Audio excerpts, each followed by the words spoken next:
बहुत बहुत शुक्रिया अताउल्लाह तारड़ साहब। सबसे पहले तो मैं आपसे ये जानना चाहूँगा कि ये आपके ख्याल में ये सैलाब जो है ये कुदरती आफत है या ये भारत की तरफ से आबी दहशत गर्दी है या दोनों चीज़ें हैं? बहुत शुक्रिया मीर साहब। देखिए, इस दफ़ा जो मॉनसून की स्पेल्स हैं एक गैर मुतवक्के रही, क्लाउड बर्स्ट देखने में आए और बारिशों का सिलसिला अगर आप कराची में देखें तो कराची में इतना मी बरसा कि वो कराची पूरा जो है वो इनंडेट हो गया, फ्लड हो गया, अर्बन फ्लडिंग आई। तो देखिए वहां तो कोई बॉर्डर से पानी नहीं आ रहा था। तो मैं समझता हूं कि बारिशों का बहुत किरदार है और बिल्कुल ये बात दुरुस्त है कि जम्मू की तरफ से अनप्रेसिडेंटेड रेन्स हुई, वहां पे जम्मू से भी पानी के रैले आए और बहुत सारे डैम से भी पानी निकला और वो यहाँ तक पहुंचा। मैं समझता हूँ कि एक ओवरऑल सूरत हाल ऐसी थी जिसके अंदर एक बारिशों का सिलसिला बढ़ जाना, क्लाउड बर्स्ट का हो जाना, जिससे एडिशनल फैक्टर्स जो थे उसकी वजह से रिवर फ्लोज बहुत बड़े हैं। और पंजाब के 3 दरिया जिसमें सतलुज है, जिसमें रावी है, जिसमें चिनाब है, इन 3 के अंदर एक फ्लडिंग की सिचुएशन पैदा हुई। रावी के अंदर जसड़ के मकाम पर और उससे आगे अब शदरा में सिचुएशन काफ़ी हद तक नॉर्मल है। इसी तरह अगर आप सतलुज को देखें तो गड्डा सिंह वाला पे कसूर वाले इलाके में पानी जो है वो फसलों में भी गया, घरों में भी गया। उससे आगे अभी तक बहुत ऊंचे दर्जे का सैलाब नहीं है, मगर जो बहुत एक क्रिटिकल सिचुएशन थी वो देखने में आई हेड मराला से आगे, चिनाब के ऊपर, हेड खानकी के ऊपर 10 लाख क्यूसेक क्रॉस किया और फिर इंतज़ामिया को और मकामी हुकाम को आगे जाकर उसको ब्रीच करना पड़ा कादराबाद के लेवल पे। तो कादराबाद की जो आबादियां थी वो इनखला भी कराया गया, ब्रीच भी हुआ। अब वो पानी का फ्लो वहां पे स्ट्रेस कम हो रहा है और अगले 24 से 36 घंटे के दौरान ये हेड तरीमू पे पहुंचेगा। वहां पे भी पेशगी इतला दे दी गई है और फ्लो ऑफ वाटर को मॉनिटर भी किया जा रहा है।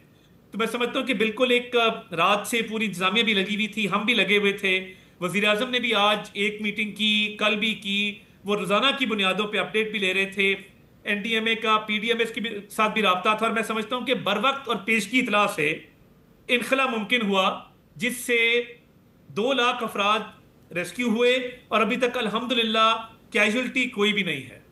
अच्छा तारड़ साहब, जो वफाकी वज़ीर मनसूबाबंदी है एहसन इकबाल साहब, एहसन इकबाल साहब जो है वो अभी भी नारोवाल में, अभी थोड़ी देर पहले भी वो उनके कुछ मैसेजेस जो हैं वो मुझे मौसूल हुए हैं।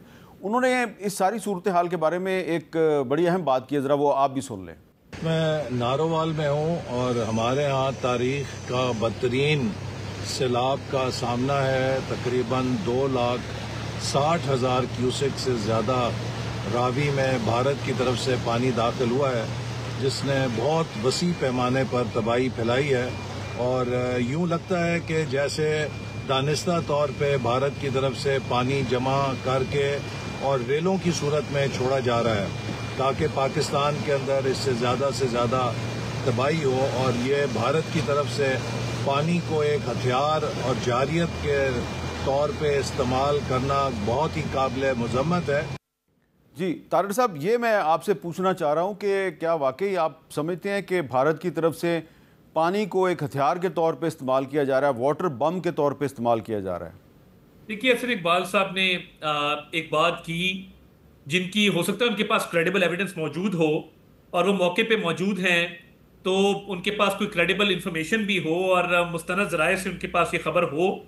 देखिए, मैंने जो ओवरऑल एक रेन का पैटर्न देखा और हम आज एनडीएमए भी मौजूद थे, मैं तो समझता हूँ कि जो एक्स्ट्रा ऑर्डिनरी बारिश हुई है तो ऑब्वियसली जहां पे हमने अपने स्पिलवेज खोले हैं तरबेला के, मंगला के, तो वो एक नेचुरल कॉन्सिक्वेंस होता है कि एक डैम की एक कैपेसिटी होती है पानी को होल्ड करने की, उसके बियॉन्ड फिर स्पिलवेज खोले जाते हैं।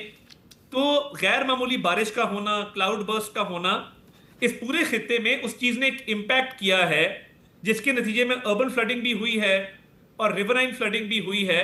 तो ये मौसमियाती तब्दीली का एक आगे से नतीजा है और इफेक्ट है, जिसके नतीजे में ये आज हुआ है। मैं तो इस पर क्योंकि बड़ी देर से इसको फॉलो कर रहा था, मेरा इस पर ये बड़ा एक कंसिडर्ड ओपिनियन है कि मौसमियाती तब्दीली, क्लाउड बर्स्ट, गैर मामूली बारिशों का होना और ऑब्वियसली डैम्स का भर जाना, स्पिलवेज का खुलना, ये तमाम चीज़ें इसमें कंट्रीब्यूट करती हैं। अच्छा, अब ये बताएं कि पंजाब के कौन कौन से इलाके जो हैं वो इस सैलाब से ज़्यादा मुतासर हुए हैं और अभी तक वहाँ पर जो इमदादी सरगर्मियाँ हैं वो जारी हैं? जी अमीर साहब, थैंक यू वेरी मच। इसमें देखिए, जो रावी का अगर आप देखें ओवरऑल, जसर से आगे शदरा पे एक मीडियम टू हाई लेवल का फ्लड था, वहाँ पे कुछ आबादियाँ ज़ेरे आब आईं। और देखिए, इसमें एक आगाही की बड़ी ज़रूरत है कि जिन सालों में सैलाब नहीं आते और अल्लाह ताला हमें महफूज रखते हैं, तो हम दरियाओं के किनारों पर, दरिया के जो एक दरियाई इलाका होता है उसमें तामीरात भी कर देते हैं, फसलें भी लगा लेते हैं, और सबसे पहले वो इलाका ज़ेरे आब आता है। तो इस चीज़ की भी ज़रूरत है कि बड़ी स्ट्रिक्ट इन्फोर्समेंट की जाए कि दरियाई इलाके में, दरिया के किनारे कोई तामीरात ना हो, फसलें ना लगाने दी जाएं। तो ये भी एक हिकमत अमली होनी चाहिए। तो शदरा पे भी अभी सिचुएशन अंडर कंट्रोल है। सतलुज का, जैसे मैंने कहा, गड्डा सिंह वाला का एरिया, कसूर का, पत्तोकी का, वो सारा एरिया जो है उसमें भी पानी आया और वहाँ पे भी एक मीडियम टू हाई लेवल का फ्लड था, जिसको इमदादी कार्रवाइयों के जरिए लोगों का इनखला मुमकिन बनाया गया। और जो आज थोड़ी डेंजरस सिचुएशन पैदा हुई वो चिनाब पे हुई, हेड खानकी के मकाम पर जो वजीराबाद है वहाँ पर, और उधर भी इनखला भी किया गया। और कुछ फासला है खानकी का और कादराबाद का, तो खानकी और कादराबाद के दरमियान इंतजामिया ने ब्रीच भी किया और पानी को जो है वो एक और रास्ते से चैनल किया बाहर, जिससे उस पर स्ट्रेस कम हुआ। तो कादराबाद पे जो एक खदशा का इजहार किया जा रहा था कि खुदा ना खास्ता कुछ स्ट्रक्चरल डैमेज होगा, उससे काफ़ी बचत हुई। और कादराबाद पे भी इस वक्त as we speak 10 lakh cusec का फ्लो है, जो कि एक एक्सेप्शनली हाई फ्लो है। तो जो कादराबाद के इर्द गिर्द के इलाके हैं, खानकी के इर्द गिर्द के इलाके हैं, वजीराबाद में घरों में पानी गया है, सियालकोट वजीराबाद रोड के ऊपर जो है वो घरों में पानी गया है। इसके अलावा जो बारिशों से इफेक्ट हुआ है एरिया, वो सियालकोट का एरिया, सियालकोट शहर शामिल है, नारोवाल का एरिया बहुत बुरी तरह इफेक्ट हुआ है।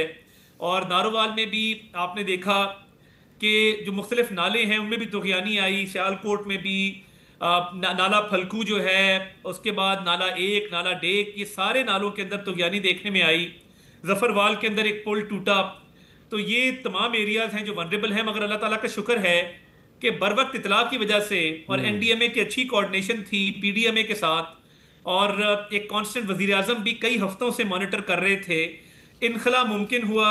और शुक्र है कि कोई जानी नुकसान अभी तक रिपोर्ट नहीं हुआ। अल्लाह ताला सबको महफूज रखे। मगर अभी भी गैर मामूली सूरत हाल है, जिससे मकामी इंतजामिया, सूबाई हुकूमत, वफाकी हुकूमत निमट रही है। मगर जब KP में बुनेर में ये मामला हुआ तो वज़ीर आज़म ने बड़े वाज़े अल्फाज में कहा कि ये मेरा तेरा की बात नहीं है, हम सब एक हैं और नेशनल रिस्पॉन्स है, एक कुदरती आफत है जिससे हम सब मिल के डील करेंगे और इंशाअल्लाह ताला ओवरकम करेंगे। अताउल्लाह तारड़ साहब, अब ये सैलाब जो है इसका पानी सिंध की तरफ बढ़ रहा है और आप देख रहे होंगे कि बहुत से जो कराची के और हैदराबाद के, लाड़काना के जो लोग हैं और ख़ास तौर पे जो सियासतदान हैं वो काफ़ी परेशान नज़र आ रहे हैं कि ये सैलाब अब पंजाब से होता हुआ सिंध की तरफ आ रहा है। तो इस सिलसिले में कोई कोऑर्डिनेशन है आपकी सिंध हुकूमत के साथ और बाकी जो हुकूमती इदारे हैं, और कि जब ये पानी सिंध में दाखिल होगा तो इसका सैलाब का मुकाबला कैसे करना है? जी, बहुत अहम सवाल है। मुझे ये इत्मीनान है कहते हुए कि वज़ीर आज़म के तमाम जायज़ा इजलासों के अंदर, तमाम तर मीटिंग्स के अंदर चीफ सेक्रेटरी सिंध जो थे वो मौजूद थे, सिंध गवर्नमेंट के नुमाइंदे मुतलका मौजूद थे, और उनसे भी मुकम्मल कोऑर्डिनेशन रही है वफाकी हुकूमत की। तो अभी तक जो दरियाए सिंध का बहाव है वो मामूल के मुताबिक है, और जो पीछे से पानी आ रहा है वो चश्मा के ऊपर हो, वो कालाबाग के ऊपर हो और वहां से आगे सिंध की तरफ हो, वो अभी तक बहाव उसका नॉर्मल है।